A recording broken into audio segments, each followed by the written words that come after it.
compte du ministère de l'Agriculture, des Ressources animales et halieutiques, le Conseil a adopté un rapport relatif à un projet de décret portant dissolution des organes consulaires des chambres d'agriculture. Ce décret s'inscrit dans l'objectif de pouvoir régler un certain nombre de dysfonctionnements qui ont été observés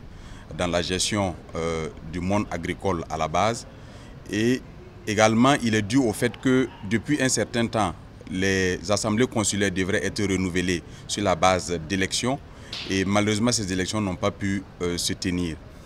L'objectif est de placer désormais ces chambres d'agriculture sous la tutelle des directions régionales de l'agriculture et pour la Chambre nationale d'agriculture de la placer sous la tutelle de la direction générale en charge du monde rural. Il faut dire que la dissolution des organes consulaires des chambres d'agriculture n'est pas synonyme de la fin de l'existence des chambres d'agriculture parce qu'il y a l'organe administratif qui est notamment dirigé par les secrétaires généraux qui va continuer d'exercer, bien sûr, sous la tutelle du ministère de l'Agriculture, des Ressources animales et halieutiques. C'est donc rassurer l'ensemble du monde paysan, du monde rural, que leur représentation continuera de valoir auprès des organes centrales de l'État et que leur voix continuera d'être portée par les chambres d'agriculture. Et une réforme sera engagée pour donner un format et une configuration organisationnelle adaptée au sens, à la vision de son Excellence le Président du Faso en ce qui concerne le secteur rural.